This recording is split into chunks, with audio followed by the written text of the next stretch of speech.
Good evening and welcome to the September meeting of the Eastchester Board of Fire Commissioners. We already had the Pledge of Allegiance. We went into executive session. We're coming out. And tonight we have the budget workshop for the 2017 budget. So we have the proposed budget for 2017 to discuss. We're going to do that first, the budget workshop, and then we're going to go have our regular meeting. So I look for a motion to open the budget workshop and end the executive session. So be it. Mr. Laurie, and do I have a second on that? Second. Mr. Baker? All in favor? Aye. Okay. With that, we'll introduce Jamie Henstrom, our treasurer, and this is Jamie's first year doing the budget, so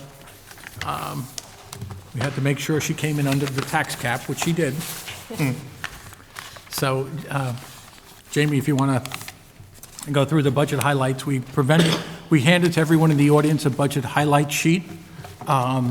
We'll have a copy of the budget highlight sheet available. We'll try to post it online, and we'll post our budget online, as the law requires, in the next couple days. Tonight, probably.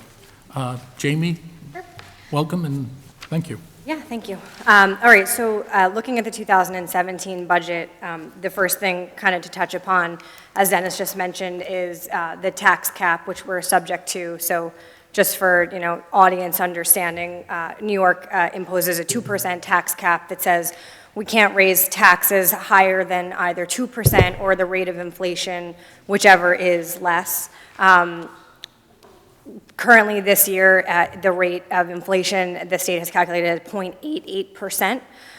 So as you can imagine, that's not a huge increase that's available to most districts.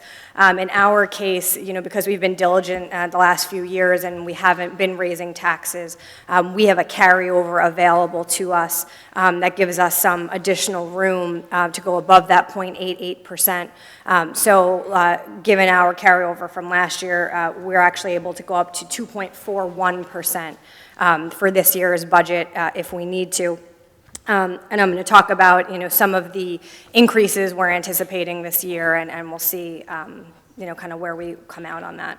And these are non-discretionary increases for the most part. These are increases imposed by New York State or our medical carrier or pension system, that type of thing. Yeah, that's right. So the biggest cost increases that we're faced with for 2017 are costs that are outside of our control, all related, to basically employee benefit type benefits. So the first one, our healthcare provider has indicated that we can anticipate a 9.2% increase in our healthcare costs, which again is outside of our control.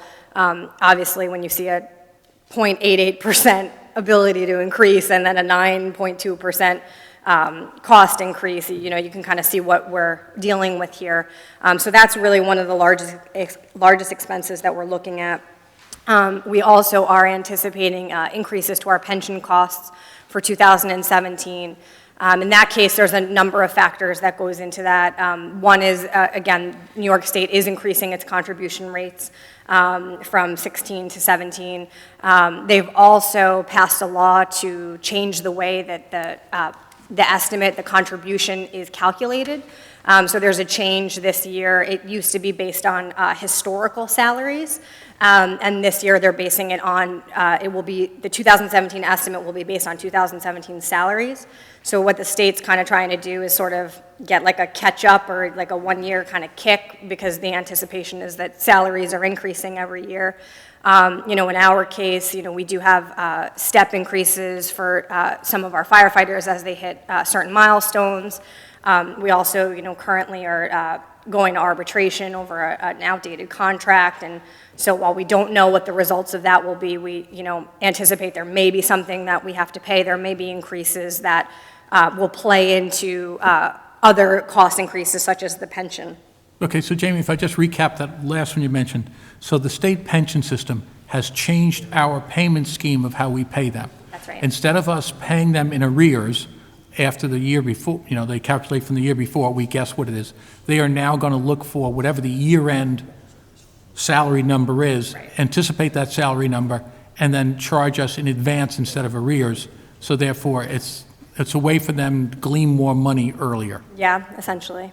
That's Yeah. right. So there's, like I said, there's a number of factors there why we're anticipating that will be a significant cost increase. As I mentioned, we do have, currently we're out of contract and we are going into arbitration, so there may be expenses related to that. Another place where you'll see various increases throughout the budget has to do with our vehicles, our trucks. At this point in time, we have some very old equipment, and we're seeing, I'm seeing in 16 an increase in the costs for maintaining those vehicles, getting parts, et cetera. So we expect, that is going to only continue into 2017. So you'll see various increases there accordingly. And then just a couple of other items. There is a potential of looking at bringing in a part-time fire district manager. So you'll see costs associated with that. We do have the ongoing Chester Heights Fire Station that we're doing the exterior project, and we expect those expenses, the majority of them will hit in 2017.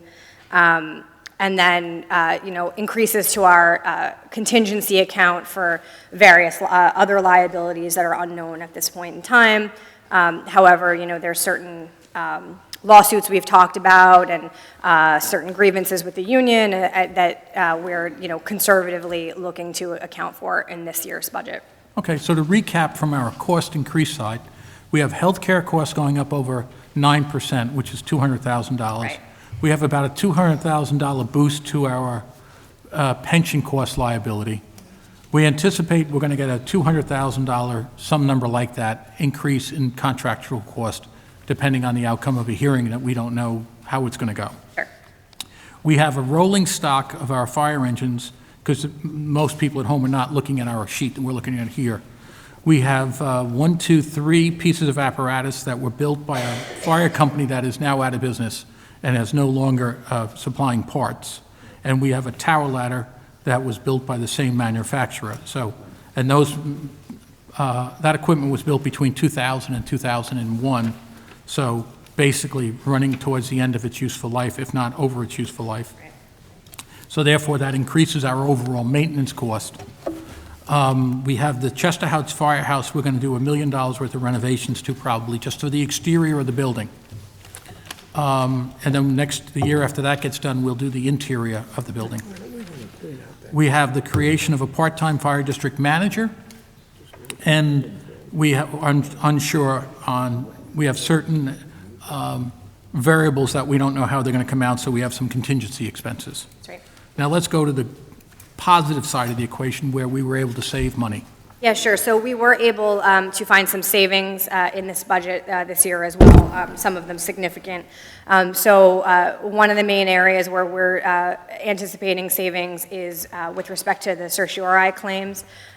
We've seen kind of a year-over-year decrease in the amount of claims that are coming in and the amounts that we're paying out. So, looking at kind of our history, we think conservatively we can bring that down some to achieve some savings. Also, this year, the board abolished the assistant chief position.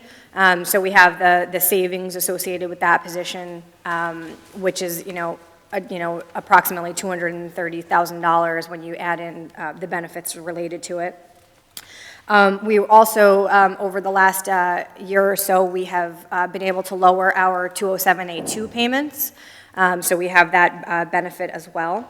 And then we reduced our reserve for apparatus. We made a significant funding contribution this year, so I think we're comfortable in order to kind of stay in balance and try to stay under the tax cap that we can reduce that down some. Right, we reduced that just so we can, even though that was something we didn't want to do from Right. what our needs are, but we needed to get underneath the tax cap, and that line had to suffer. That's right. Okay. So that's the highlights, and then we have ongoing budget footnoting of what the incidentals are.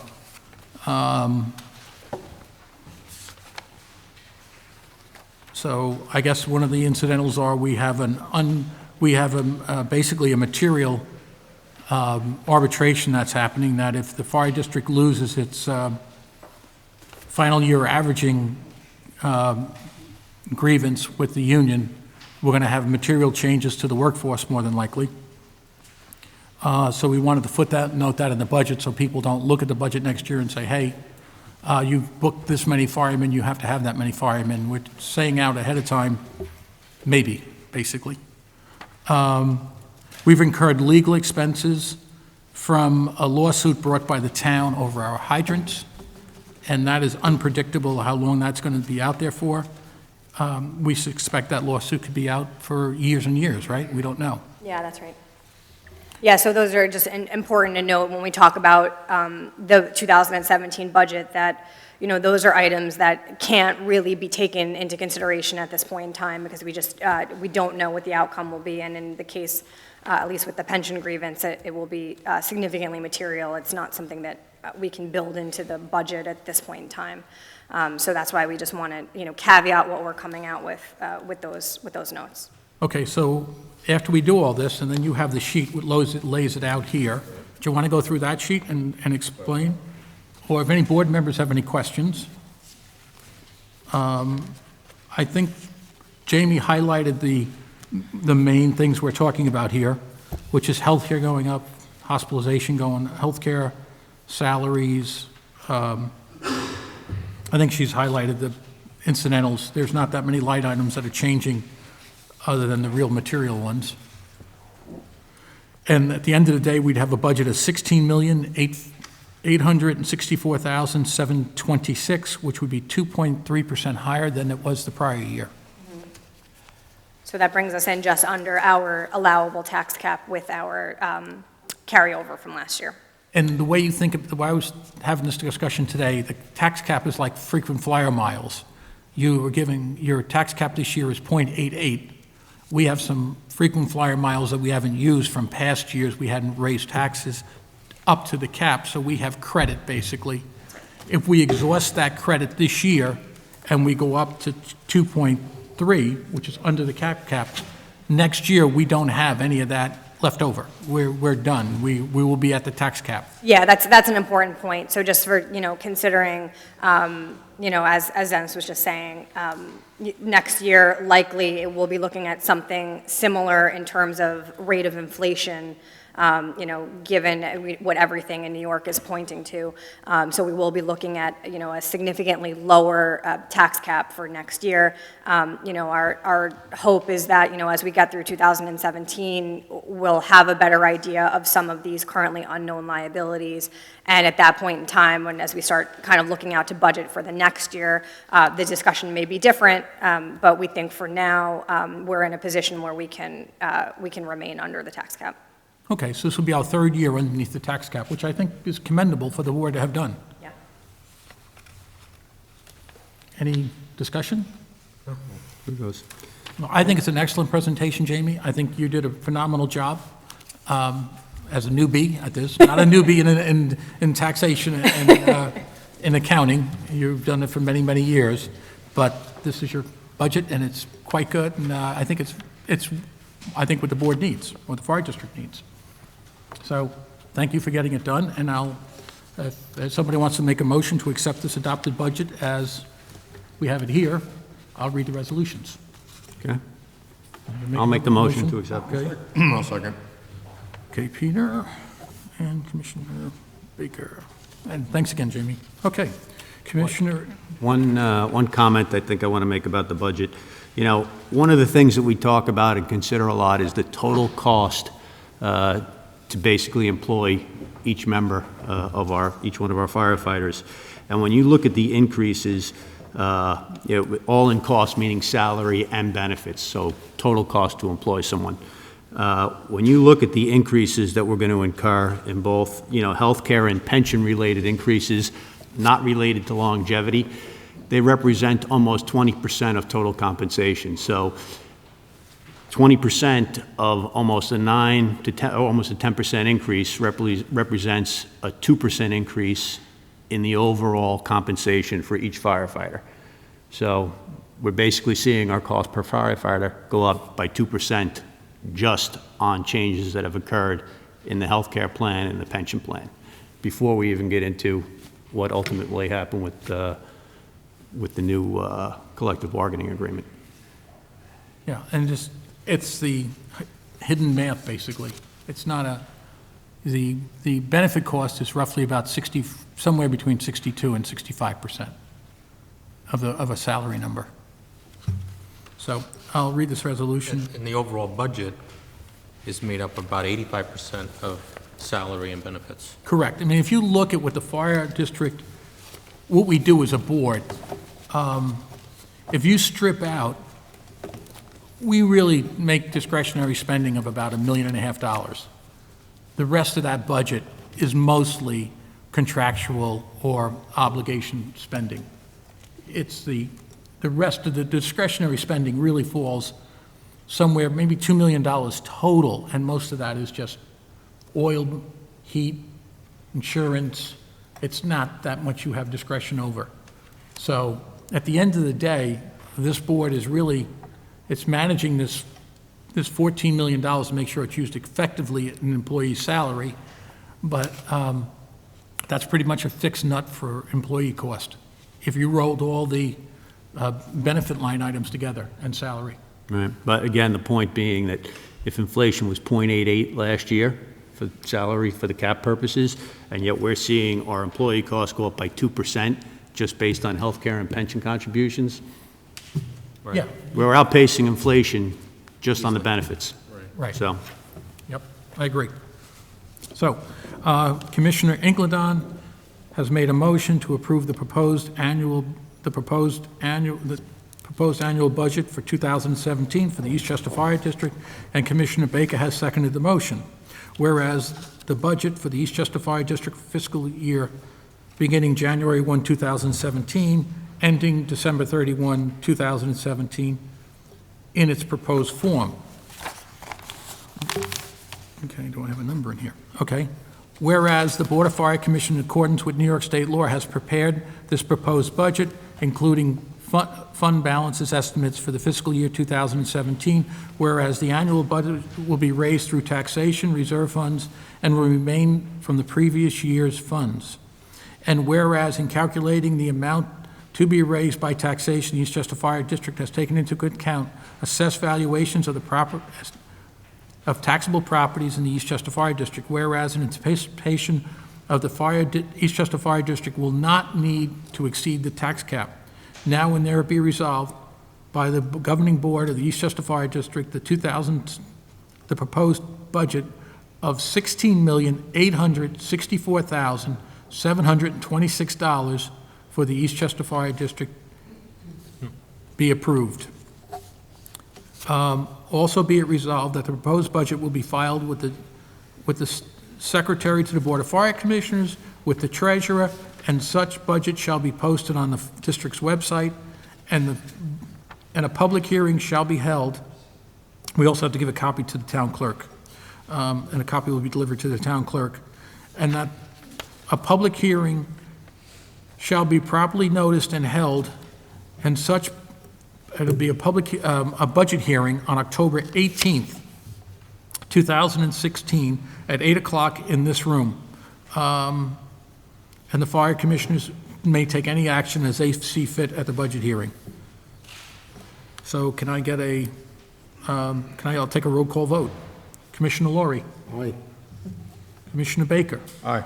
Commissioner Napolitano? Aye. Commissioner Inkledon? aye. And I'll say aye. So, thank you, Jamie, and that budget is where we are.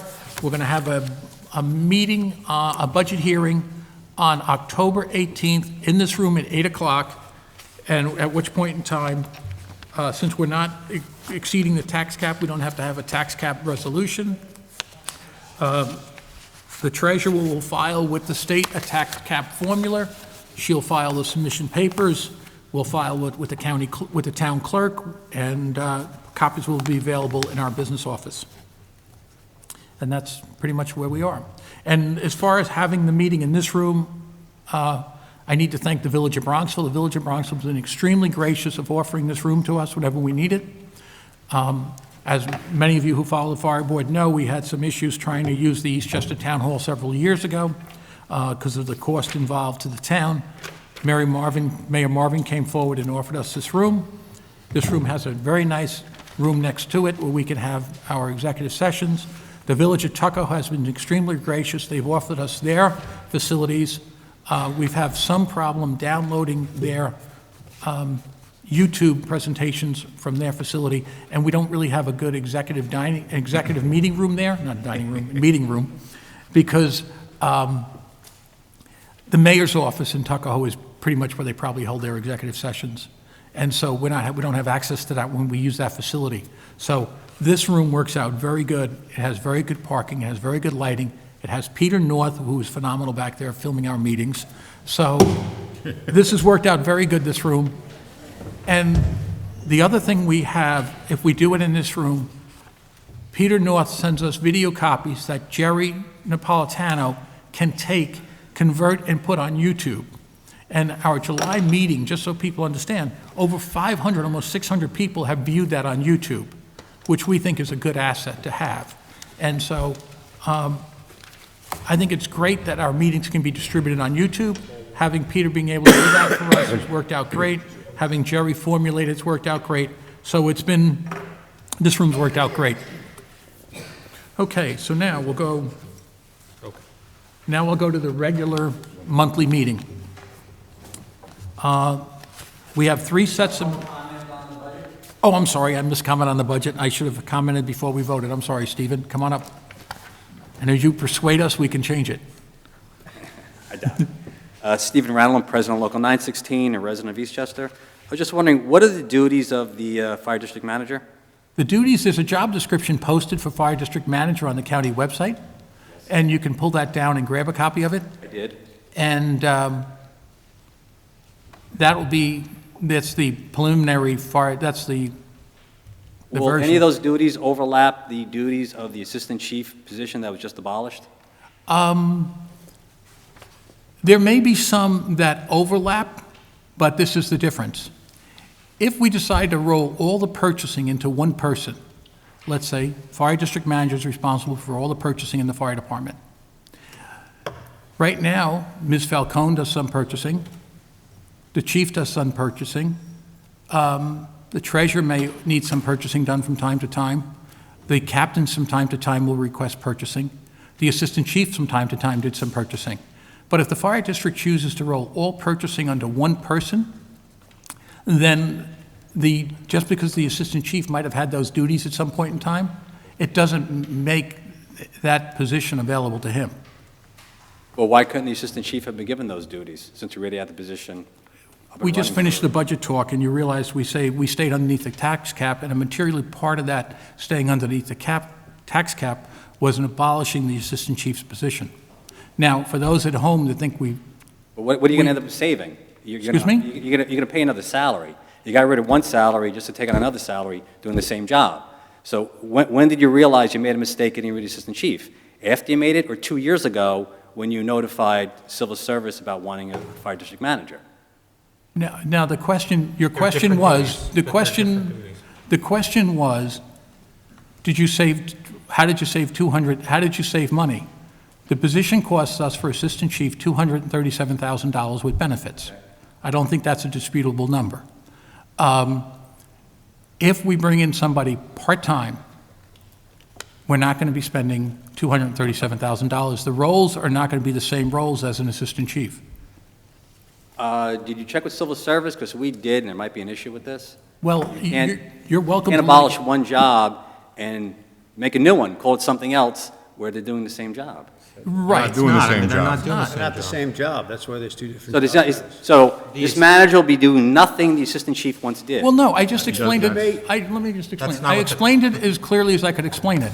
If we decide to roll all our purchasing under one person, just the fact that the assistant chief may have done some purchasing from time to time, just like the chief has done purchasing time to time, just like the captains do purchasing from time to time, just like lieutenants request purchasing time to time, just like the front office request purchasing or the maintenance man request purchasing. If the board decides to roll all those positions under one person, the fact that the assistant chief did some purchasing from time to time, I think you will probably tell me as a lawyer, if you're wearing your other hat, That sounds perfectly legal, and civil service can't have a problem with that. Oh, I'm not the ultimate judge of this, and I guess that's what it'll come down to. Someone else is going to have to decide whether this is proper or not. Right. But, I What won't- specific tasks do you think are overlapping?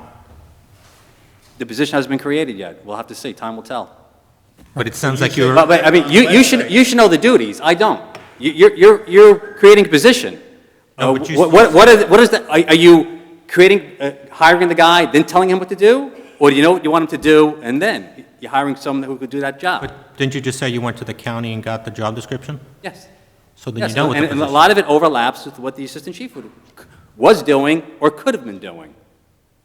So Well, I don't understand. We're getting rid of a position and we're getting another one. But if you were going to look at other positions that are in the civil service test, there's a lot of duties that a lieutenant overlaps with a captain. There's a lot of duties that a fireman overlaps with a lieutenant, and so forth and so forth. There's always some level of overlap when it comes to a chain of command. Right, but when you get rid of a position. This position and that we're create creating, this another position- one, and don't call it that position, it's like getting rid of a captain and making a civilian captain and doing the same position. That's what I feel you're doing here, and like I said. Well, that's not possible. Someone else will decide this. It's not possible, first of all, It's because the very person is- possible. No, it's not, because the person is not going to be responsible for any firematic responsibilities like the assistant chief was. But if they're going to do 99% of the same work, it's. Well, it's the that's same your job, number. but- That's your Well, like I said, it's not up to me to decide. Someone else will decide this in the future. The primary responsibility of the assistant chief at the time was to support the chief in firematics, so. He had many duties besides Yeah. that also. But I'll move on from that. What type of study or impact have you done regarding firing any firefighters? Like how it would affect how the town and villages pay their insurance, or whether they'd have adequate fire protection if anyone was fired? Well, have we done any studies as to say, if we reduce manpower by X, we will change our ISO rating or something like that, or check with the ISO people? No, we haven't. Alls we've said, Stephen, alls we've said is, if we have a $7 million bill that shows up at our doorstep, we will take action rather than raise taxes. And I think that's all we've been made it very But how will that clear. action affect fire protection in this town? I'm sure it'll reduce it to some degree. Okay, so people are paying for, we're not a corporation, we're an insurance company. And you pay your taxes and you hope you never need us, just like you pay your insurance every year. You don't skip a few years hoping you won't die that year. And what you're selling people is a great insurance policy. When it comes time to collect, they're not going to get it. And the chief could bear me out on this. We have Kensington Road, Main Street, Crestwood, Jackson Avenue. We have increased fire load. And you can't tell me there's going to be adequate fire protection in this town if anyone's let go. Chief, you want to comment on that? No, Steve, I'm with you. I can't see reducing staff. I would not, just like I was not very happy losing an assistant chief. I would be totally against losing any numbers of firefighters. So Steve, what would be the alternative? I don't know. I guess, you know what the alternative is? If I got a $7 million bill handed to me, I'd call up the people who sent it to me and ask to discuss it with them, which you guys have refused to do. Oh, so that's what this is? No, yeah, it's exactly what it is. Wouldn't you do that? If the cable company sent you a bill that you didn't understand, your credit card company, anybody sent you a bill that was really ridiculous, wouldn't you call them and say, let's discuss this? That's but being Steve, responsible. but if- That's being responsible. We're If responsible this is and a actually- negotiation tactic, though, that we think is outrageous, then why would we respond to it? Listen, You're right, it's in our contract. But that's what you're suggesting, not what I was suggesting. And you're right, we shouldn't reduce fire service in the community if we get a $7 million budget, but maybe we have to pull another lever. Maybe we have to supplement what we have with volunteers. Maybe we have to do something else. But $7 million is an amount that maybe the community isn't willing and capable of bearing. And you have to be aware of that. I'm very That's- aware, it's but as you know simple as that. what? If I got handed that bill, I'd be talking to the people that sent it. Steve, you got to also remember how we got the bill, right? It was by the request of the union making Correct, the because you wouldn't speak request, to us about it. Yes, we were forced to go to arbitration over it, yes, Yeah. because of your actions. Because Thank of you. our actions of not agreeing to 1 year averaging? No, Final your year actions not even want to speak to us about it. We offered on 4 different occasions to speak to you about it. You refused all 4 times. Well, So Steve- now, someone else That's will not the case. decide. So there's no confusion. So there's no confusion. The board is unwilling to negotiate final year averaging that has a $7 million price tag because there is nothing to negotiate. That is different than negotiating a collective bargaining agreement. We don't believe this is a chip in a collective bargaining talk because we think it's too draconian to the membership if it goes down this road. So the CBA, we said, you guys want to talk about CBA? We're here to talk to you. But we're not here to talk about collective bargaining and this particular final year averaging and part of that discussion. It's in our contract. It's part of the CBA. Well, that's your negotiative, that's your point. And if you win, you will see a much smaller fire department. That's all we're saying. Okay, as long as the residents realize they don't have adequate fire protection. Well, you have a can smaller live with fire it, we'll protection. live You'll have a smaller group of firemen working here. That's all. Inadequate, an inadequate group. That's your Inadequate group. opinion. That's your opinion. Just say it's inadequate, because it No, is. that's your opinion. That's your opinion. Is it inadequate, chief? Well, the chief. Would it be has a inadequate? point- If wait a three less second, wait a guys were second. working a day, would it be inadequate? This would directly affect the chief's immediate family, so I don't think that's a fair question. They'll keep your son and the fire of somebody else. Do we have adequate fire protection? You can't do that. You know you Can't do can't. that. That's quite a conflict. All right, we Come on. know what the answer is. That's a pretty low blow. You could have done Okay, better I'm than sorry I that. didn't know. You really could have done better than that. Okay, I'm sorry I didn't. Yeah. Okay. So, we'll move on. We have, and just so people know, when we abolished the assistant chief's position, the assistant chief was not put out in the street. He elected to move into a captain's position, and now he's a captain. The salary level with overtime should be close to comparable to what the assistant chief was making. Not much material difference. If you look at the existing captains, what they make in past years, they kind of made more than chiefs, more than the assistant chief and chief, because of the way the overtime was worked and had and some of them, you had more overtime in the captain slot. You'll have less overtime in the captain slot now that you have 5 captains, but there's not a giant material pay difference between a sitting captain and a sitting assistant chief at the year-end's compensation. So don't let anybody think we did something really, hurting somebody's pocketbook or something. I don't think so. Well, his choice is get fired or be demoted. Come up. Come up. Come to the Speak mic. up to the mic. The choice was getting fired or getting demoted. Everyone's going to get demoted. You want a salary. He was too young to retire or be out on the street and find another job, so that's not act like you did him a favor. But Get his job away.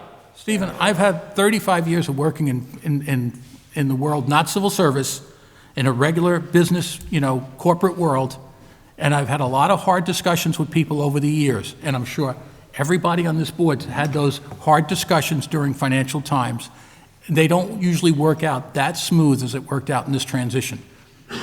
I would say that's fair. In the corporate world, it doesn't work out We're that not the smooth. corporate world. I understand Not a that. cor- And I- Remember that. We're not the corporate world. I We're an paraphrased insurance that. company. We're an insurance policy. That's all we are. We're not a corporate world. Okay, so, okay, we have 3 sets of minutes to approve tonight.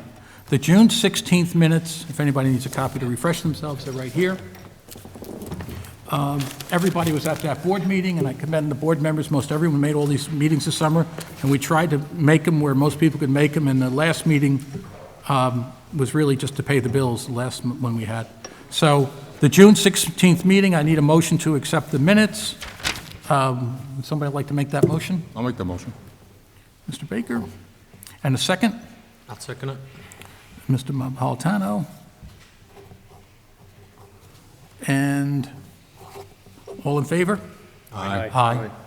Okay, July 8th meeting, Mr. Inklandon, you were not at that meeting. We had 1 set of minutes circulated. Would it, motion to accept those minutes? Make a motion to accept them. And a second? What are you talking, July? July 8th, you were at that meeting. Aye. Mr. Laurie? Mr. Inklandon, you want to abstain? Mr. Inklandon abstains. All in favor? Aye. Okay.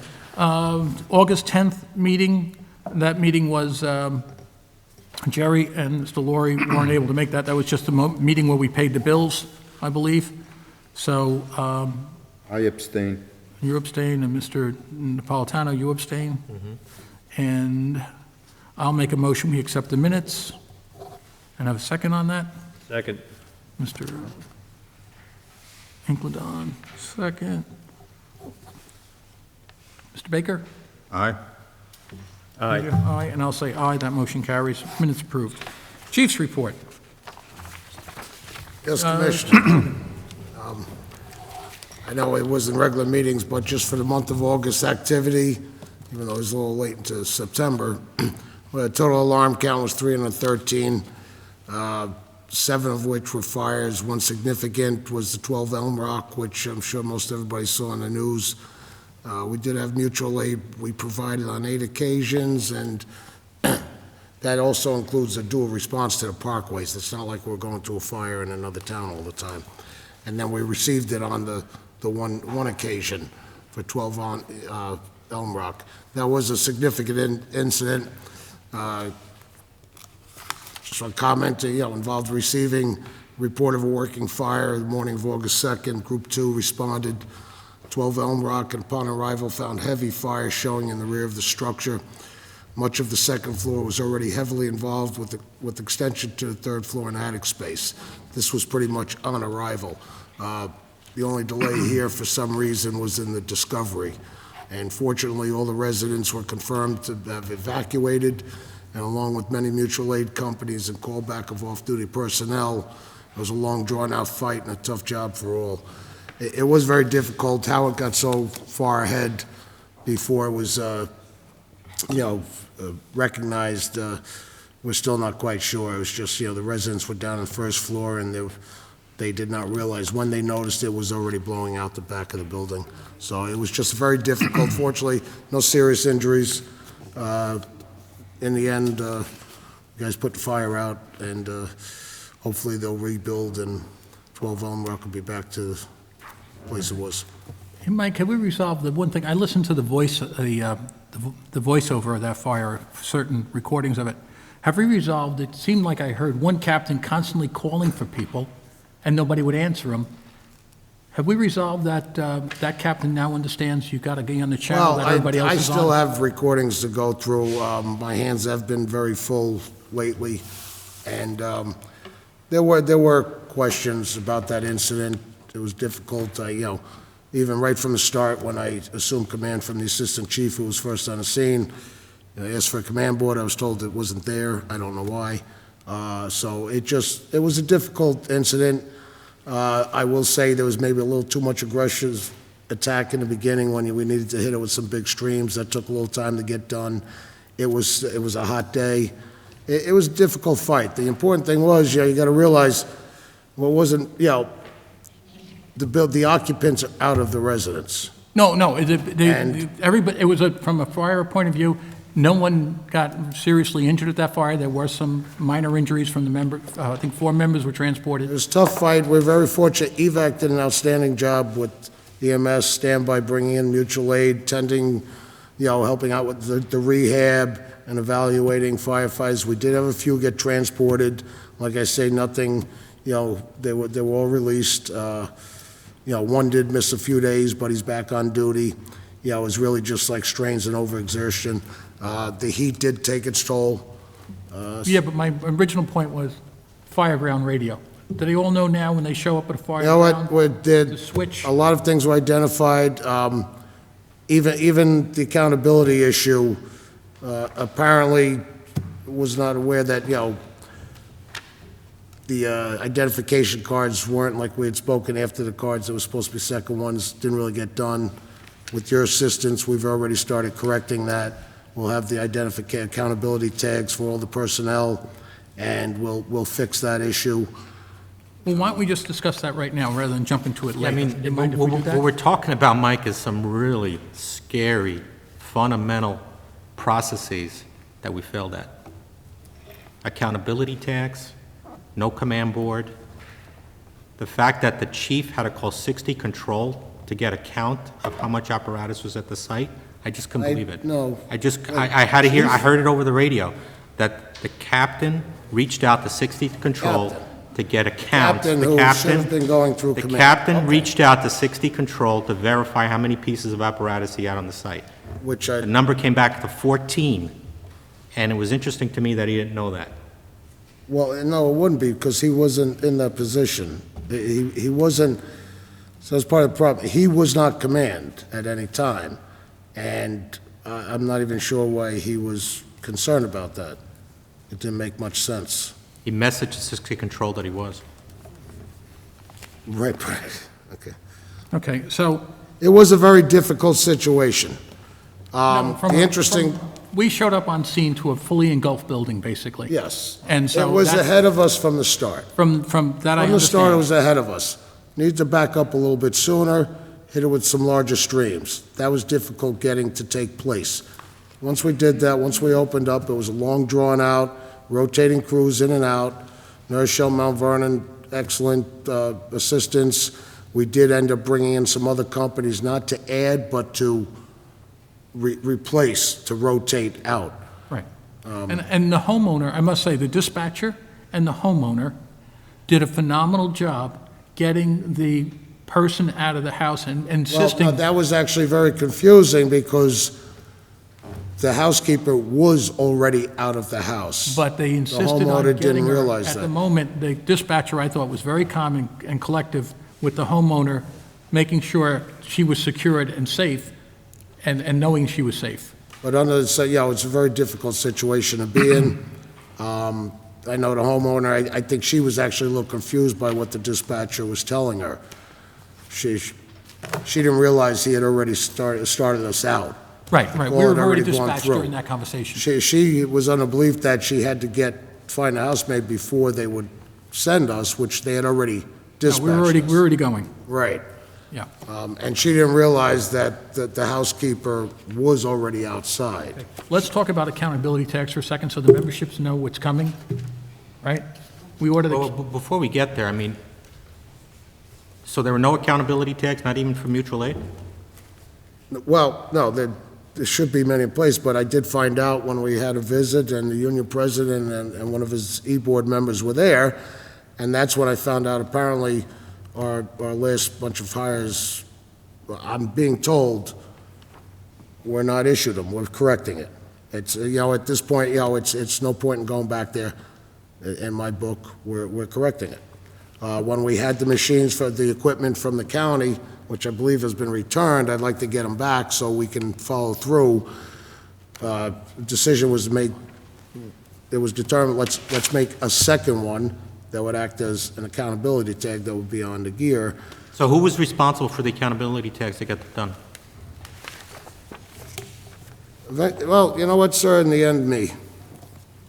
I was not actually doing it, and I did delegate it, but you know what, in the end, it was my responsibility. okay.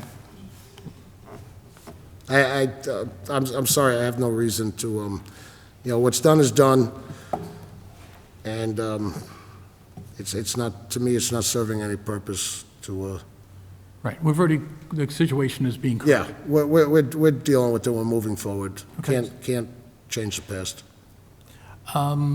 Is that your report, Mike?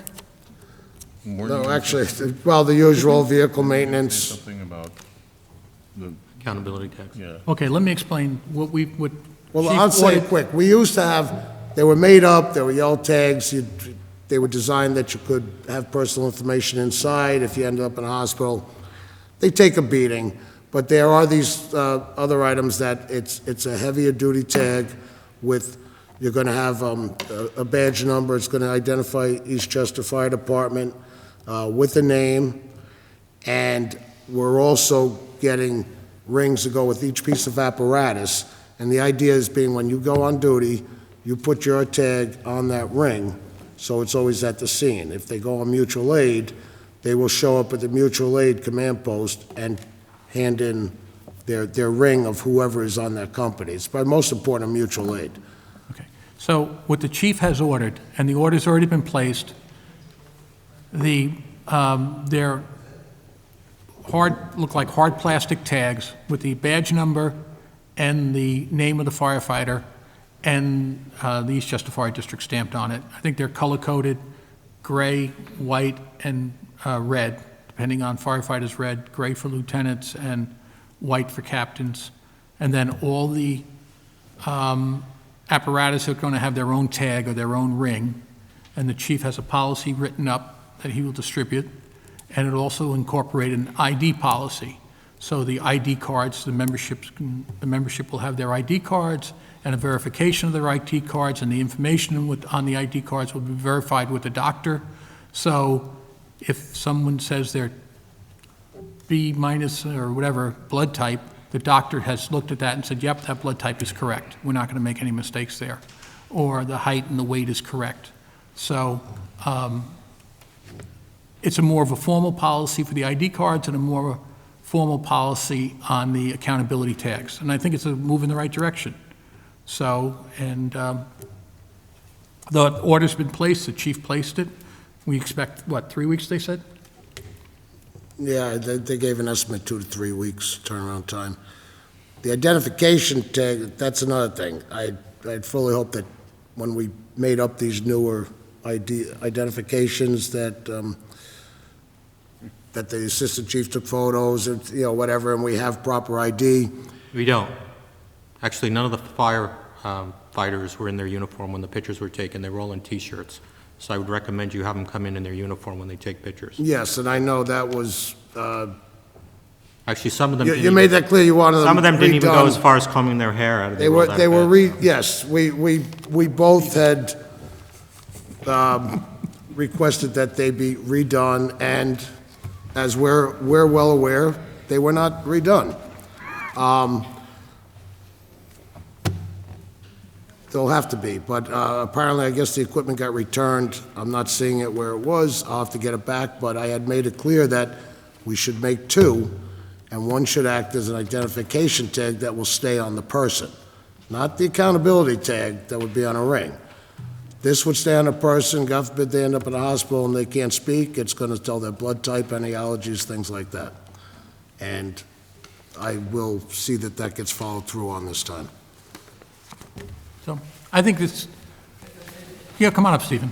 The tag, will it be something we'll be wearing? You talking about tag in your wallet? Or are you talking about tag at a... Two different things. Because the other thing, There's an the yellow one, if you remember the accountability- yellow one, I said, it was laminated, remember that was part of it? Yes. Those are too thin, they were ripping off. Well- So you needed something... Yes, and they were not replaced, and apparently, you were sitting there that day when Joe said, the new guys haven't got it. Quite honestly, that was a shock. I don't even know how they went to the academy without So we're talking about I'm sorry, two things would be hanging on us? this is what I'm saying. They're not gonna, when you have the new IDs that, Right, the one that we we carry in used a the wallet. county equipment. I wanted two. A second one was to replace those yellow tags, All right. Okay. and it didn't get done. Just make sure it was thick, because the other one was too thin, that was They're ripping actually off harder right away. plastic, and they'll have the information on the back. You know, we're not talking about really violating in private, we're talking about if you... Yeah, you know, and they could have been replaced if need be.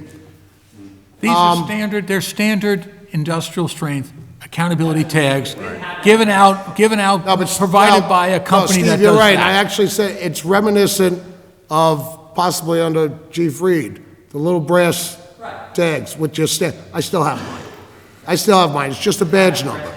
It's a simple badge number. This is a more elaborate, professionally made, not on the anvil in the shop, but you know what? It served the purpose. The principle behind it was right. The yellow or the red tags, I think, started under, Assistant Chief Hart. It was a good principle behind it. And the idea was that you were supposed to be able to cut it in the hospital. They would open it up if there was, any need to see blood type or whatever. But yes, they took a beating. They didn't hold up. We still had replacement. We should have continued till something else. Okay, but in any case, we moved on. Right, that's... And now, my guess is we'll get these tags, we'll put them in service, we'll put the rings in all the rigs, everything will get a ring, and somebody might even come out and say, we could do this a little better. I saw this online, it's better, I saw this. And then we improve it, I guess. That's how it's going to play out. See, some areas have gone to what they call passport. It's really just like a little nameplate on Velcro. I believe Scarsdale Pelham showed up that day and handed me theirs with each individual.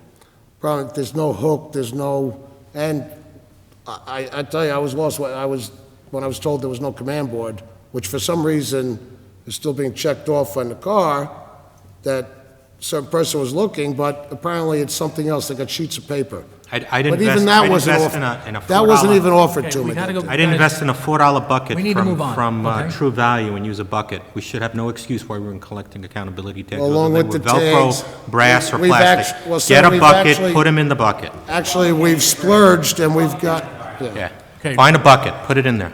Okay, we're moving on. We got this done. Mike, you got more in your?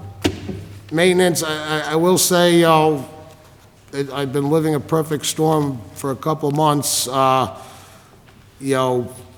our maintenance foreman, Vincent Spadaro, many might be, aware that, very unexpectedly ended up in the hospital after Labor Day, and I will say he's home.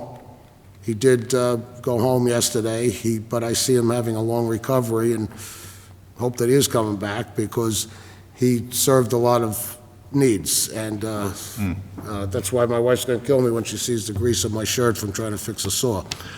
But it's been difficult, but we're managing. I will say some firefighters helping out, doing little things, nothing really beyond what firefighters' duties are, general maintenance and upkeep of the house, the apparatus. So the guys have been good. Everybody cares about Vincent, and we just hope that he gets well, and we'd like to see him come back for a little bit longer. In the meantime, we'll go to fire prevention. Typical busy summer.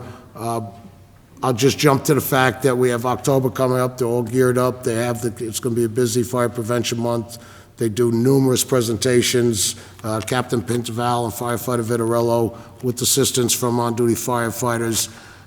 We reach thousands of students in the month, and it's always well received. He will also, we utilize the safety trailer, which I'll probably have to help him out getting into place with Vincent not around. He's going to be doing I think it's the sixth graders at Eastchester schools, which has been a program going on for a few years, very well received. People are interested on, let me see here, October 8th, up at the ICS grounds, Immaculate Conception Church. There's the Touch a Truck event. That is actually put on by the Junior League of Bronxville, I believe is the right term. This is developed over the years. They get a nice turnout. Fire prevention will be there. It's a Saturday with the safety trailer presentations. Of course, we'll have a fire truck on hand because that was basically the theme. So they're going to be keeping quite busy, and they're serving, our fire prevention code enforcement office is serving this district extremely well. I did have an opportunity, I had to do it, ride out to the facility, put together our command vehicle. It is very close, although at this point, apparently the company that makes all the warning lights, Wheeling, is just not, they're the holdup. We're still waiting on a light bar. But I brought out most of the radio equipment, so that it's going to be installed at this facility. It will be going to Hendrickson soon for the finishing touches. The final radio equipment did come in. That will be in their hands. And it's, we were just going over for a few hours where it's at. And it's looking, it should be a very useful tool. I just close everybody. Hopefully I had a good summer. While it is autumn, starts today. Hopefully the heat and humidity leaves with it. I just want to use the usual fall time. Leaves will be coming down. I know everybody, Commissioner Laurie's always bring it out. Please, whether you're doing it yourself or you have landscapers, especially landscapers, the fire hydrant is not a dumping spot. It's so often we can't find hydrants because of piles of leaves and stuff. And even same thing with the snow. Please, it's for your safety that we can get to that hydrant in a heartbeat. And other than that, that's all. Thank you, Chief. Jamie, do you have a treasurer's report tonight? I noticed you sent us the bank recs and did you guys do all the bills? Yeah, I have to abstain. The bills are over here. All right, so I think for tonight, as far as the treasurer's report, I did circulate current financial statements as of the end of August. As you can see, we're generally still in good shape for 2016, running in a little bit of a surplus. I think for tonight's discussion, really the focus is the budget transfer recommendation. So one area where we are running over budget is our overtime hours. If you look at what's presented to you through August, we're currently through, 2 of 3 payrolls in September, and we're just about at our yearly budget for overtime. In order to properly account for this going forward for the rest of the year, we're recommending a budget transfer from the uniform firefighter salary line to the overtime line. At this point in time, we're asking for $50,000.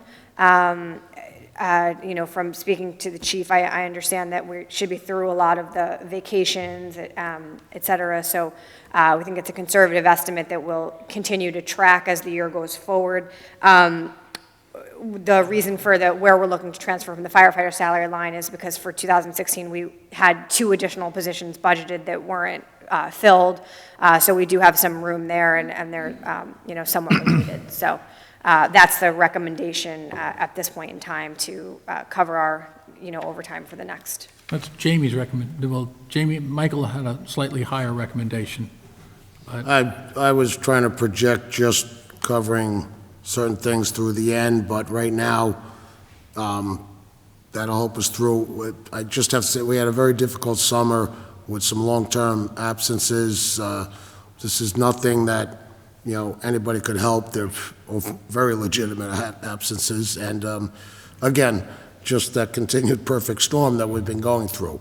Okay. But it is true, part of it is because we do have a couple of empty spots, and it would be appropriate to use it for salary. You guys have a problem with that? Nope. Okay, so I need a resolution. You want to make a, Mr. motion. Peter? Second by Mr. Laurie. Okay. Commissioner Inkledon offered a motion to accept the transfer. The motion was seconded by Commissioner Laurie to transfer from budget line item uniform firefighter salary 3410 spot 15 to firefighters overtime 3413 spot 1, $50,000. This is a result of long-term sick leave on firefighters covering and to cover anticipated 2016 overtime. Okay, all in favor? Aye. Motion carries. So much for that. Jamie, anything else for us? If you want to go just through the bills, the warrants, if you want me to do it, otherwise. Well, you want to do the bill, well, we should might as well, did everybody read the bills? Yep. I did. They're over here. Okay, good. So, we have 3 sets of warrants, right, Jamie? Yes. And totaling $604,923.62? Correct. Okay. And those warrant dates are, should I just read the resolution and go on with it? Might as well, right? Everybody's got it? I have to abstain from one of them. Oh, and just There they abstain are. from all, and we'll just move on. Okay, that's good. Okay.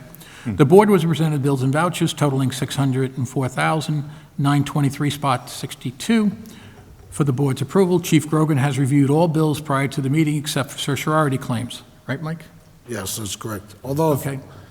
I do want to, I'd like to go over with Commissioner Inkledon, I approved the, was it FSI? Yeah, I got that. But I don't have the particulars, so I assume that's, Right. it was okay? Okay. Yes. Okay. After board review, the board approved all, I look to approve the September 16th, August 16th voucher, the September 22nd voucher, and the September 19th voucher. The August voucher was $266,214.33. September 22nd was $338,691 spot 30, and the September 19th voucher was $17.99 because it's a credit card. It's a payment that processes through a credit card that we put through separately. So, motion to pay the bills. Make the motion. Mr. Peter, and a second. Aye. Mr. Laurie. Okay, Commissioner Baker, Aye. Commissioner Inkledon. Commissioner Laurie. Commissioner Napolitano, Abstain. And I'll say aye. Motion carries. Thank you, Jamie. And that was great. Thank you. Real good. Okay. I'm looking down to I'm not following my agenda as closely as I should have. Okay, do we have any, I'm just looking to see if there's anything else on my agenda I missed. I had a meeting this month with Mayor Marvin, talking about the fire district and how we do things. One of the things that came up was our use of computers and how we use our electronic files. And we've had a lot of work we had to do, like with the budget process this month, with corresponding with lawyers on the different grievances and contractual issues. And we are able to process a lot of paperwork because we use Google Municipal Drive, and we use Google software for our email, and everything we do is on Google Drives. And it's worked out extremely well. It's very reasonable, too. What do we pay for that a year, Jerry? $55 per user per year. Okay, so that's for, and what are how much is the rest of it? Is that it? That's it, $1,800 a year, I think. Okay, roughly $2,000 a year, all our IT solutions are solved. Not totally all of them, but a great portion of our IT is done for $2,000 a year. When you look at the other budgets. That doesn't include equipment, though, but. Not include equipment. But, so, we are really, really effectively using technology from a third-party vendor, in this case Google, to reduce the cost of our operations and to make us much more, like when we move documents around, we do it pretty seamlessly. And that's all because of Mary Lou and Jamie and Jerry and I guess everybody else who plays with Google Drive, and the Chief Grogan, who constantly is emailing and sending documents. Plenty of emails. No, it's taken a little bit and just getting everything in there, but having, as we build the database, I guess you want to call it, I'm used to working with hammer and pipe wrench, but it is making life a little easier that it's there, Right. Learning to do searches and find things. Now, I'm going to move on to, we have on the board, on the committee reports, does anybody want to volunteer for any committee reports rather than call them down? Yeah, I have a few things I want to mention. Okay.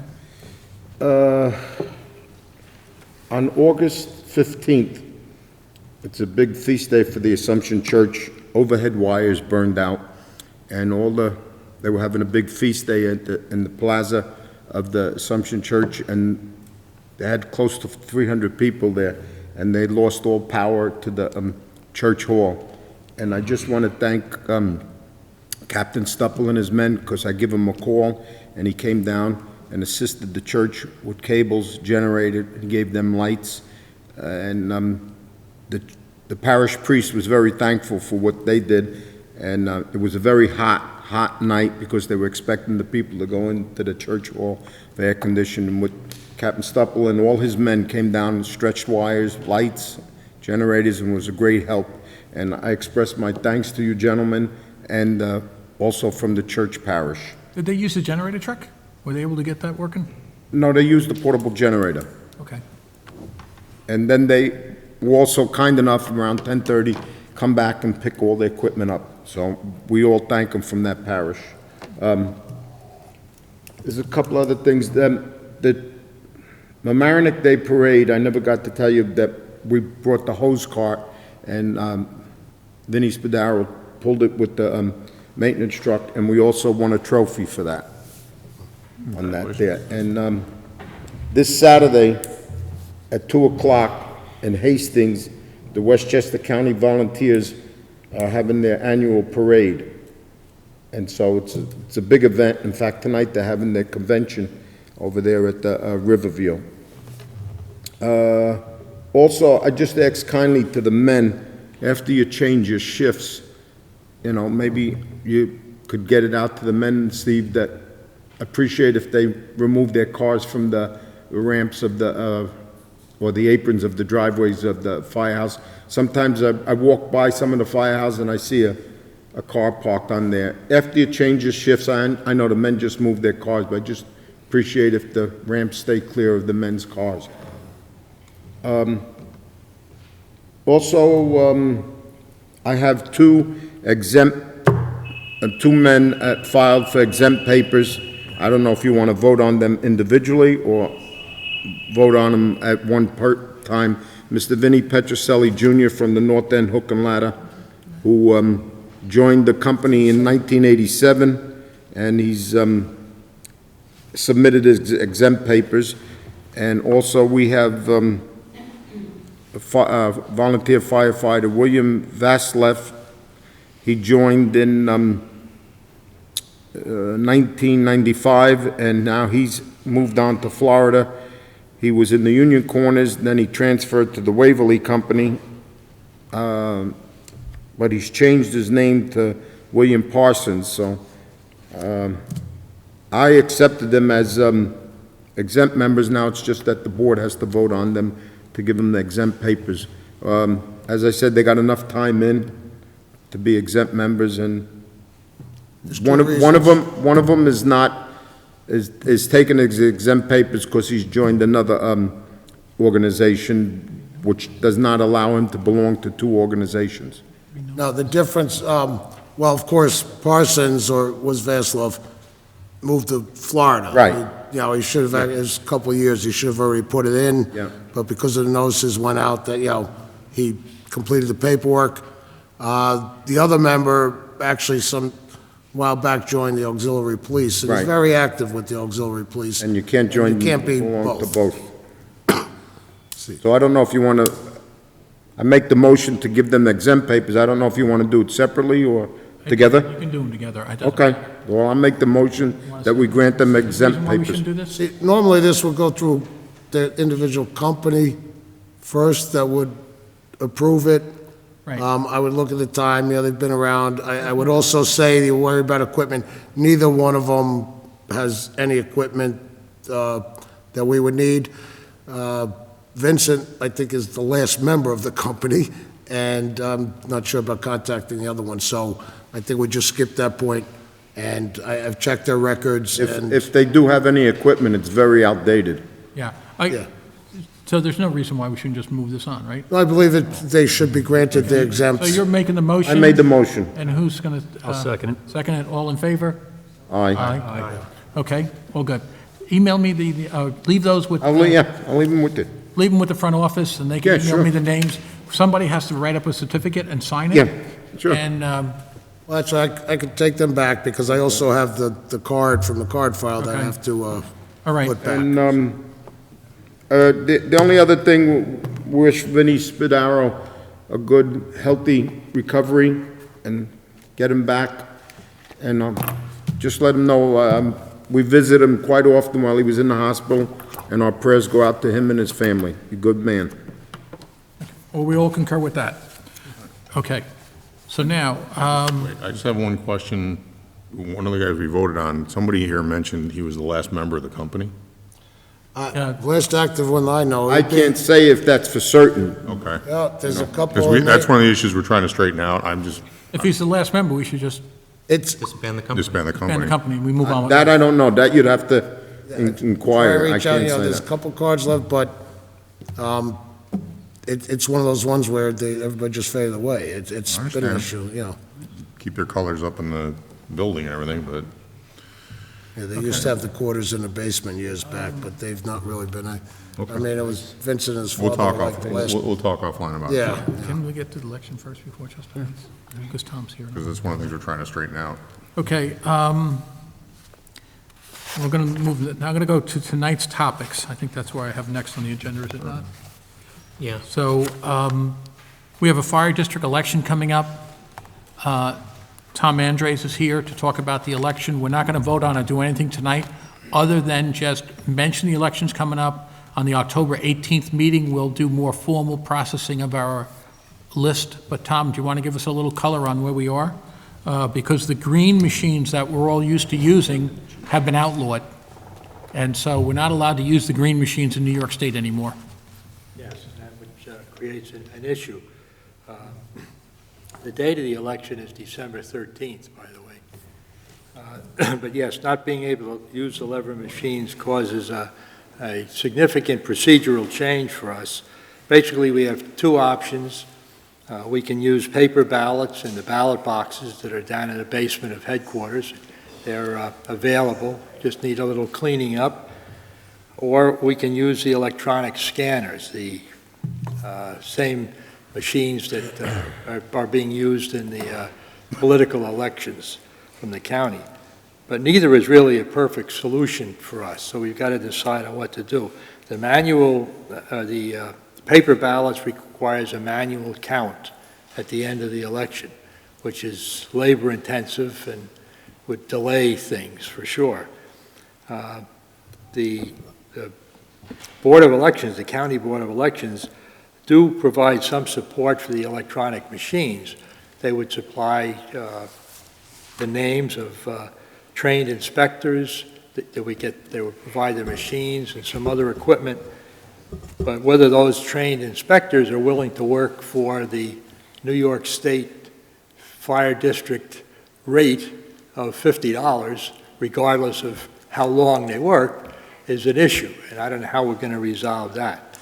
So we've got to deal with those two things, really. The manual way we can do, it's just that it's a lot of effort to do it. So that's kind of where we are. We've got to So I figure guess this out. right now, the idea is to go dual track until we get more information, right? Right. We'll keep the option open to do paper ballots, and I'm speaking of myself here, but you guys can correct me. Go dual track and try to do the paper ballots and see what it takes to do the paper ballots. And at the same time, contact the county and see what they require and how much we have to pay people and how many are willing to work for $50 below minimum wage. The county may object to even hiring people below minimum wage, but that's not what the law says. You have conflicting laws. So it would be nice if the county took over the election like we've asked them to do numerous times and put it on the December ballot, but they've chose not to. November ballot, not December, the November ballot. But, yeah, that's where we are. This may help us to make our case there. We'll see. Right. That's where we are right now. And there's nothing for us to do tonight, right? We're just advising the public this is where we're going, and there's a fire commissioner's election in December. If somebody wants to run for fire commissioner, they can call anybody on the board and get some input. And you get 25 signatures, local voter, you have to be registered voters, 25 registered voters, and then you get your name on the ballot. And you have to live in the district. And you have to live in the district, and you get no compensation. We do this for And I have talked to a the bottle of water a month, maybe. people at the County Board of Elections on some of these issues, like we have 20 days, has 20 days before the election to put in their candidacy with their petitions and all that, that's the normal, that's the law for the fire district, but that's not a lot of time to get ballots made and everything the way the county does it. Right. But they're aware of it, and they say they probably can, so. Anyway, we are talking to them, see what happens. Do they have a recommendation for fire districts in the county at all? What to do? Did We they? have two choices. No, do they have one? Yeah, we have two, they say That's we what they have said, two okay. choices, paper ballots or use the Machine. the scanner machines. I got you. And the reality of it is, when we go to do this, I know it's only 20 days, but in the center of those 20 days is Thanksgiving usually, and Christmas parties, and school parties. Right. So it makes getting things done in that 20-day window somewhat complicated. Do we have, Tommy, they suggest what other fire districts are doing? I mean, it's all fire districts in the state that are now in this position, right? Well, all special districts of any kind. I mean, the school districts, they have to do this too. And the ones that I'm familiar with have gone to the scanners. But the problem, the school districts don't have, in New York State town law, the $50 restriction. We have the $50 restriction. I worked the election in Tuckahoe schools, and, you know, they paid what any other election district pays. Do we pay for these new machines to be brought in? Well, yes. Yeah, Santini movers. The machines are given by the county with no cost, but we have to pay for their transportation, and we have to pay for the ballots to be printed, and also any programming, which is fairly nominal. Given the turnouts that we get in our elections, how much more time is involved for roughly 1,200 votes is the average? Is it more than that? To count them and then to carry the ballots to a It's secure true. place? It's a doable thing. It's just that it does take, More time. it's going to be a couple of hours probably at night after the election is done. I mean, it's not impossible. It's doable. I mean, that's kind of the course I've been looking at. But the machines are, basically what the machines did for us is count the votes, regardless of what kind of a machine you have. So we have to do that manually. And, with witnesses and so forth, the whole. We're on the spectrum of one of the larger voting fire districts. Typical fire district votes is 100 people, 30 people, 40 people. Having 1,000-plus people vote in a fire district election is an anomaly in New York. It just is. I bet you those 30 or 40 votes are a higher percentage of the population in most of those districts, though, than the 1,000 that we're getting here, but whatever. Our percentage is around 4%. 4% of the population, yeah. Of the registered voters. Okay, I have a summer home on the east end of Long Island. Drove by it the other day. There was a $1.3 million ladder truck sitting out front, waiting for markings. And I think maybe 100 people voted in that election. Maybe we can move our polling place to the Hamptons, so we do that. Yeah, How many buildings do they have out there that require a ladder? They have a 70-foot water tower, don't they? Tower truck, you could- They don't have anything that requires a 75-foot ladder truck. The water tower. Yeah, they don't have a water tower anymore. Oh, they got rid of it? Maybe we can sublease But, it? yeah, that's the difference, Water tower could catch fire. All right. Okay, Tom, well, thank you very much. Thanks for all your effort on this, and And we'll see on the January 18th, October 18th, we'll have to make some definitive decisions on October 18th. We'll have a decision by then. Yeah. Now, I'm going to skip over to the Chester Heights if you want. Sure, just a quick update. FSI continues to work on the architectural and engineering drawings for the exterior renovation project we're doing there. We expect that they're going to be done with those drawings in early to mid-October. At that point, they'll work with our council to draft what's necessary for an RFP. And at that point, we'll decide, the timing on when we want to put that out, since it may kind of work out that it's close to the holiday time. We may wait until January, but the plan currently is to put it out sometime either in late November or early January, allow a month for pickup, 2 months for bids to be completed, and hopefully start work, as soon as weather permits in late March or early April. And the work will entail? Yeah, the work, this is, right now, we're tackling just the exterior of the building. The major components, and there are other things that are being done, but really, it's the removal and replacement of the slate roof. There's no insulation on that roof, so they will be adding insulation when they re-roof it, which will save us money with energy efficiency. They're going to replace the windows. They're going to repair or replace the facade around the entire building. So if anybody's driven by there, you've seen there's a lot of rotted timbers. Those will be taken out and replaced. Anywhere where the brick can't be repaired will be removed, new brick will put in. And that's based. We'll also deal with water issues, new gutters, leaders, when we do this work.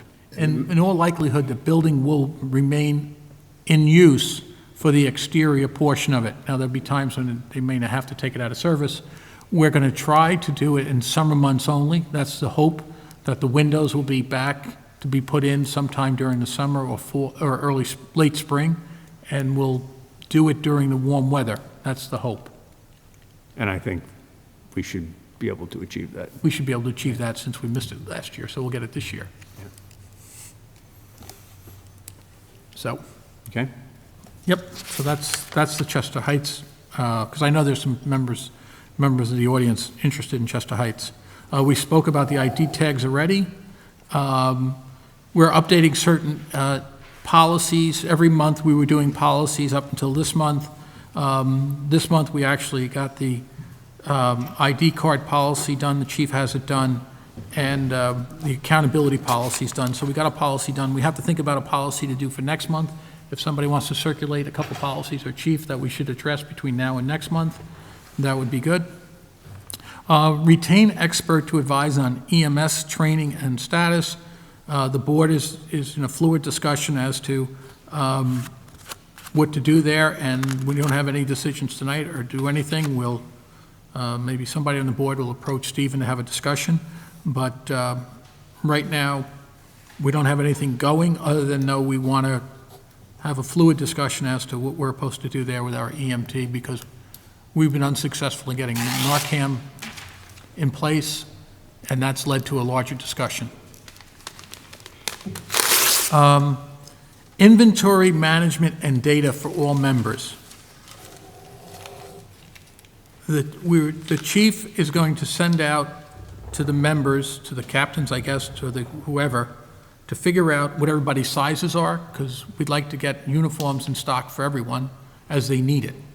And right now, we don't have that ability. So if we knew everybody's sizes, it would be much easier to warehouse clothes. So shirts and all your stuff you wear, we'd be able to warehouse if we had everybody's sizes. So the chief is going to try to gather that data. The front office will process that data, and we'll have, which we don't have now, a database of what everybody wears, so we know we can have an inventory of everybody's. And it'll be more effective for us ordering uniforms and that type of thing if we know what we're ordering ahead of time. Size is not fluid, I can tell you that for sure. Pencil. Yeah, well, the idea is we'll know if we need extra large. Well, actually, I put it this way. If we need double extra large, triple extra large, 4 times extra large, we'll have them. And how many? So, or we're not having all size 6 boots downstairs and, that type of thing. So, yeah, so if the membership can work with the chief, get the data back to him, and we can probably have a better dressed crew. Apparatus replacement, we discussed. We're going to just, the board, and Peter, you can lob in on this. We're going to start conversation with council to see if we can get something on the November election, on the November ballot, to authorize the board to bond out replacement apparatus. So, or finance out. It may not be bonding, it may be leasing. But we need to do something. If we're going to have an election in December, maybe we can discuss that at that time. So we're going to explore in the next month what we need to do to get that this election cycle doesn't go through and we didn't put something on the ballot if we could have. All right. Is that fair? Yes. I mean, the only thing I would add is we've got 6 pieces of rolling stock. The most aged piece is, I believe, 1992, but the most recent purchase was in 2002. Just looking at average costs for replacement costs, the ladders would be about $1 million a piece, and the pumpers about $650,000. When you net out potential salvage value, which we've kind of looked into on the equipment that we have, it's not worth much, but it is worth something. It probably could be a total cost of around $4.5 million. So we would need to prepare for that. Rates, which probably are likely going to remain in and around where they are now, perhaps a little bit higher by the time we get to actually putting out a referendum on this. Right now, they're about 3%. If you looked at financing these for 10 years, these could be obligations of about $500,000 a year to finance these on a 10-year term. So that's something that we'll be thinking about and considering as we move forward. Yep. So that's, we're trying to start moving the ball forward. Yeah, and just driving past that firehouse the other day and seeing that ladder for $1.3 million kind of went, whoa, it was a pretty fancy ladder. And West Harrison just got a pumper they paid $650,000 for with no foam tank and no scene support lighting. So I know the prices vary greatly, but those were just two price points I saw at recent deliveries. Fire district manager, we've already discussed. Civil service exams in 2017, we got a request from the county, Jamie, about civil service exams? Yes, we received a request from Civil Service that they're anticipating scheduling exams in 2017 for various positions, and we need to respond to them by the end of this month as to whether or not we would be interested in participating. They say it's just one factor that they consider in the process, but they do require a Right, response. and we might have, these tests might have been given recently, so this may just be a blanket letter, I don't know. So what are the positions they're talking about? They're showing fire chief, deputy fire chief, assistant fire chief, fire captain, and fire lieutenant. Okay, so, And so they want you to say yes or no for each position. okay, so But not fireman? or No. firefighter? these are promotional. Okay, actually, okay, I'm surprised I didn't get that same email, but, they usually give you an idea. Now, we just did the chief's exams, so it wouldn't be, what? Yeah, we should be good for a couple of years. The firefighter exam, the county will dictate when that's due. That, I think, is only a year old. They usually run 4 years. We could probably, I would say maybe the year after next, we'd do the captains again. Part of the problem was we ran into an issue one time, our captains list expired months before we thought it would, and we tried doing the 4 full years, so I'd recommend every 3 years. Okay, so they're asking us for, in practical terms, it's chief, Deputy chief. we don't have deputy chief, we don't have an assistant chief. So chief, fire captain, and fire lieutenant. Right. In my thinking, the more you can, if they're asking, they'll tell us no. See, I think if they have a sitting exam, sitting out there that was just given 6 months ago, they're going to say, no, you don't need one. I think that's what they're going to tell Well, us. the difference would be, it's gotta be a valid list, you need at least 3 on it, which I believe we have. It doesn't hurt for us telling them yes, and the county will say, the county will just turn around. Well, that is what it says. It says as part of the process, their department will review the status of current eligible lists, number of vacant positions, and the number of incumbents eligible to retire before making a decision regarding participation. Right, so it's kind of a two-way. They're going to tell us no, but I think Right. it's probably not a bad policy to always say yes, and then let them make up their mind. The county can say no. The county's going to say no, I'm pretty sure, because there's already sitting out there a list that's 6 months old, so they'll just say yeah. But I think it's probably good practice for the board just to say yes every time they get one of these, and then the county turns around and says, no, your list is only 6 months old or 8 months old.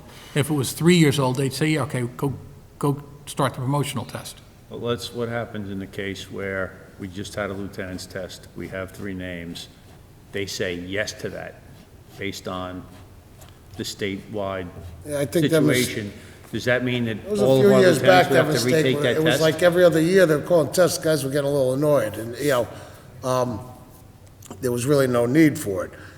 What I would say is, you don't want to ask for the test in the 4th year. You want to do it in the 3rd year, because you have a little cushion, before the They know they open. just gave, this county knows it just gave a lieutenant's test. But that may be a generic, that may be a, I like form doubt they're letter. gonna- That's I doubt like a they're gonna give generic another form letter lieutenant's that goes test. to all They just gave it departments. 6 months ago.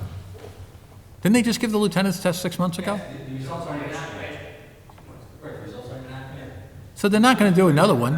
But I think you have to opt in. If the department didn't opt in, they may be getting a second opportunity to opt into this test. Right. See, But this- that's, but this they is- won't, but they won't require us, no, the lieutenant's test. But I think if we tell them we will want to opt in, they'll expect us to be part of it if they take the test. If we just say no, whatever other department in the area didn't opt in last time can opt in for the next test. That's my point. Are we going to force people to take that test again? No, we because don't want to opted force people to take the test again. But we'd be opting in. If we answer yes, then they expect us to opt in to the next test. So I think, Jamie, correct me if was that an email or a mailing? No, this came in the mail. Okay, it's not specific to Eastchester Fire District, is it? It's, And the letter, the cover letter is addressed to all appointing authorities. The schedule to fill out it's a is, generic form letter that goes out every year.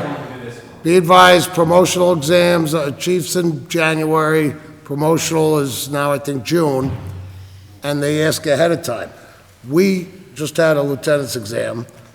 Maybe Hartsdale had a captain's exam, and next year they need a lieutenant, so it's a generic letter. It's not Okay. specific to us. Lieutenant, we'll say, lieutenant, we know they just gave it. Captains is how old? Anybody know? Last year, 1 year, they just gave it. just a year old. Chiefs, how old? Chief's exam was in January, beginning of this year. As far as I know, there's 3. There's 3 people See, on but each list. how many people can, but there are more people who will be able to sit for the chief's exam 6 months from now, possibly.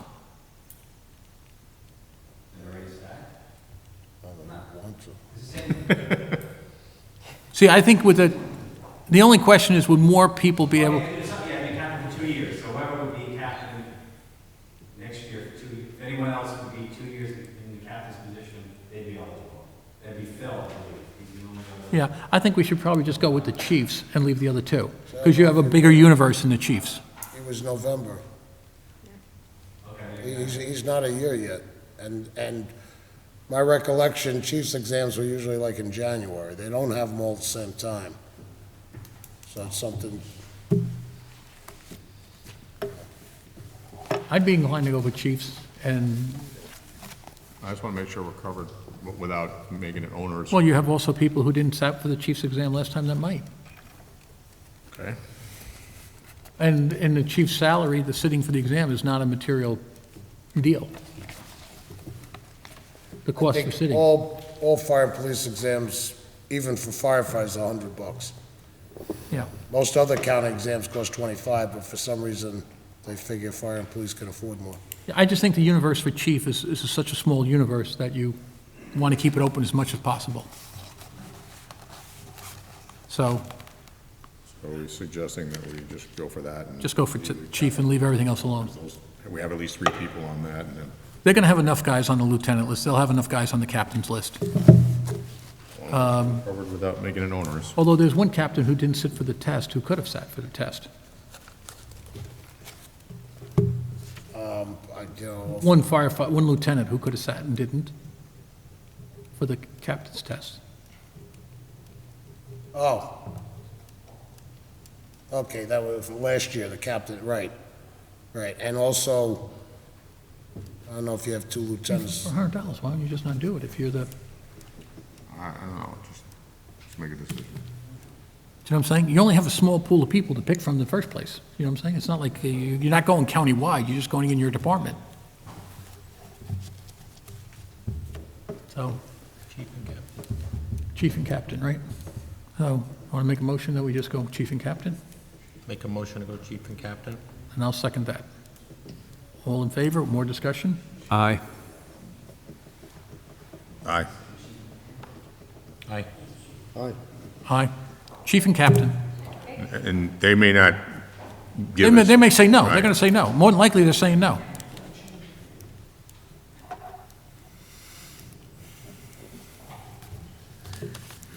Okay. What else on my list? Okay.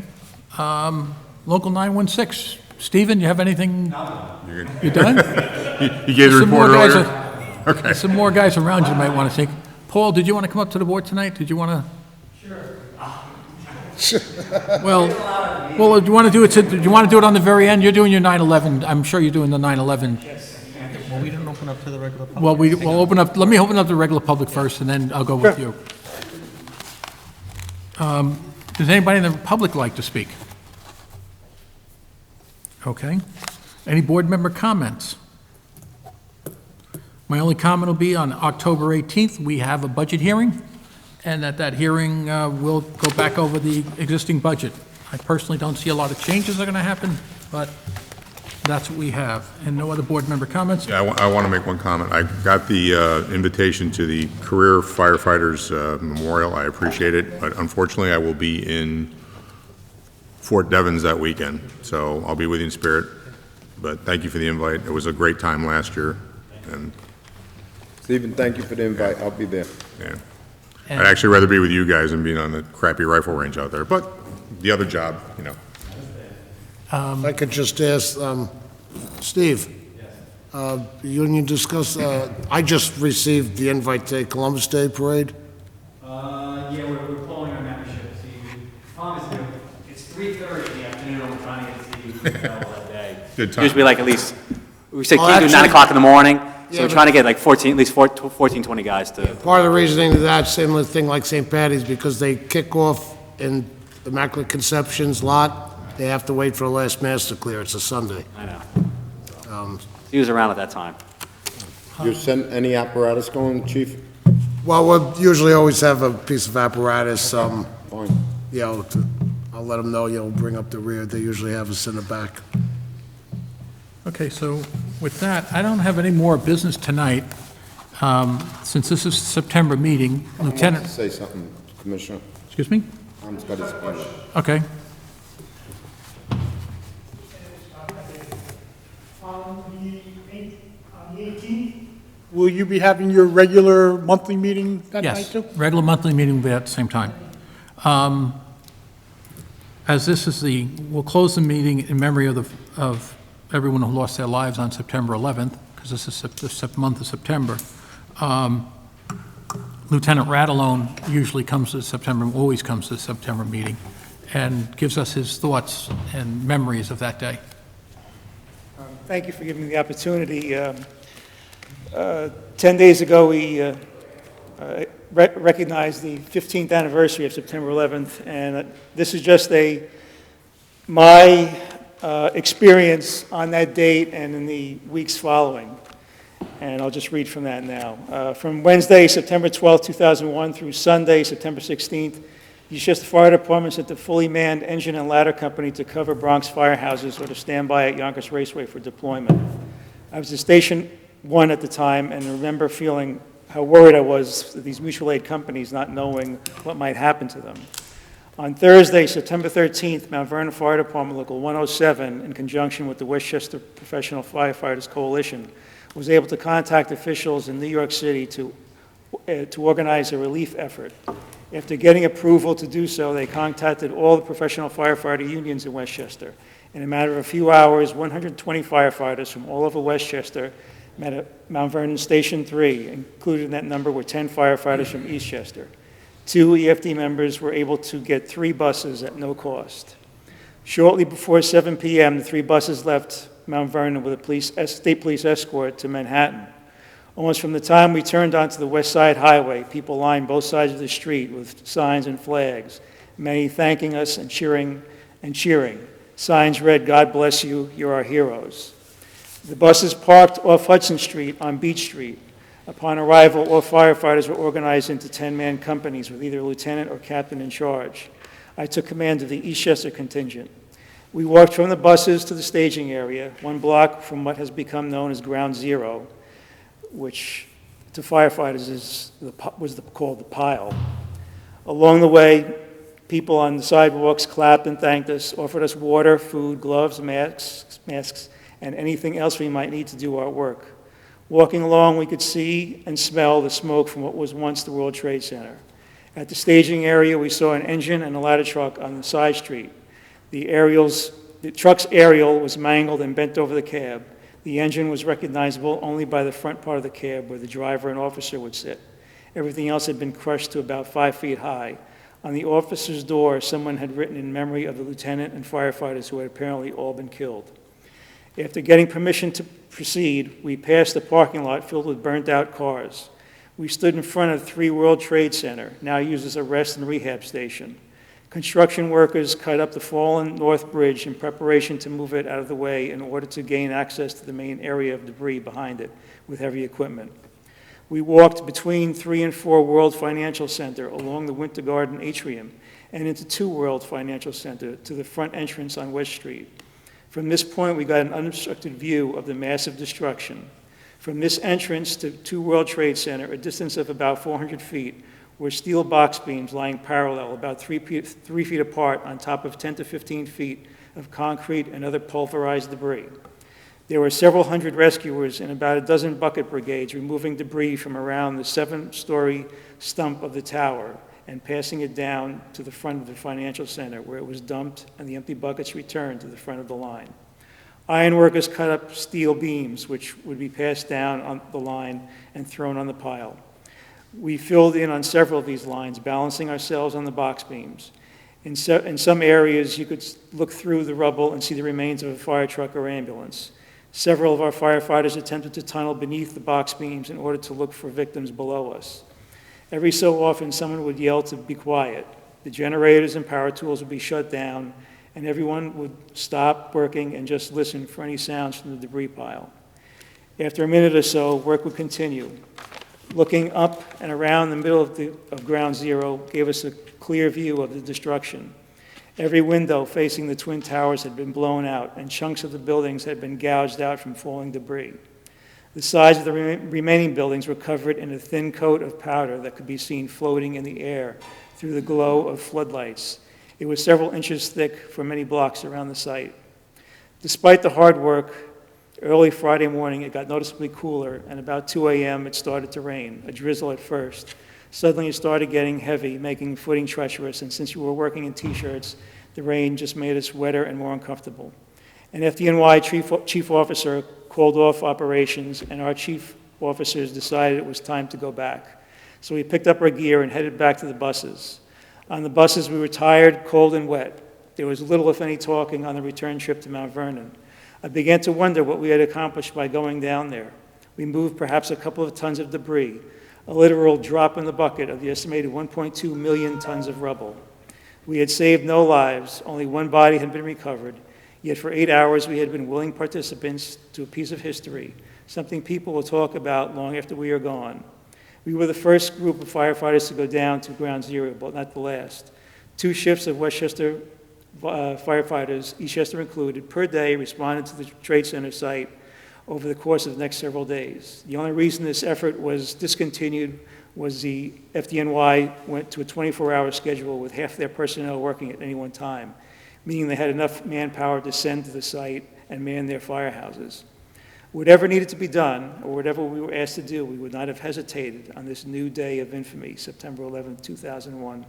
Respectfully submitted, Paul Ranalone. The Eastchester personnel who went down that night were myself, firefighters Quentin Baker, Joseph Pinto, Stephen Ranalone, James Rockhill, Ken Simonides, Glenn Strawbridge, Brian Sween, Vincent Spadaro, and William Wiggerman. And like I said, they weren't the only ones. They were just happened to be the first ones to go down.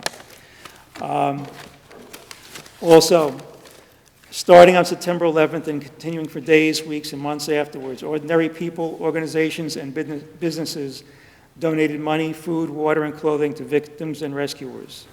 A couple of weeks later, Local 916 had a Fill the Boot fundraiser at the intersection of Mill Road and White Plains Road and collected over $20,000 for the FDNY Widows and Children's Fund. 1 week after 9/11, an estimated 6,000 people filled the property outside Town Hall for a memorial service with political representatives from Eastchester, Tuckahoe, and Bronxville. The clergy of almost every faith that has membership in the town offered words of blessings and comfort to all. The 3 police departments, the fire department, and EVAC were all well represented. Weeks later, the fire department and police department played a charity softball game. Local 916 sponsored the collation at the funeral for the fire marshal and Tuckahoe resident Ronald Buca at Concordia College. Members attended numerous funerals. Thanks to retired FDNY Lieutenant Bill Spinelli, and as a direct result of our sale of the FDNY 343 hats, George Glover Jr. and myself were invited to attend the FDNY Memorial Service held inside Madison Square Garden in October 2002. Although it was a cold and rainy day, about 30,000 firefighters from across the country and around the world marched in a parade prior to the service. It is amazing. Everybody should listen to this. It is amazing what can be accomplished when people put aside their differences and get together and work for the common good. Just as a final note, still to this day, over 1,000 victims have not been identified from the World Trade Center site. Of the 3,000 victims who died that day, 1/3 have not been identified. Thank you very much. Well, thank you for giving us your memory of it. And if you provide me that, just give a copy to the front office. I'll make sure it goes into the minutes, so we have it in the minutes, not only visually, but in hard copy. Sure. Thank you. Okay, and thank you, Paul. Commissioner Winter, I just have one other thing. Sunday morning at 10 o'clock, there's a memorial service for the Gold Star mothers and those who have lost sons or daughters in wars, and it's going to be at the monument on Route 22 and California Road at 10 o'clock. They'll have a ceremony, and then there's also a ceremony at 3 o'clock up at the Kensico Dam, if anyone's interested in going. Okay. So we'll close the meeting in a moment of silence for those who lost their lives in 9/11. And those who were injured, there's a lot of people who are still injured from medical, first responders and tenants of the building, people who are in that dust plume. So, any close the meeting, gentlemen? So, a motion to close the meeting? Motion to close the meeting. Mr. Baker, second. Second. Mr. Laurie, all in favor? Aye. Aye. And a moment of silence.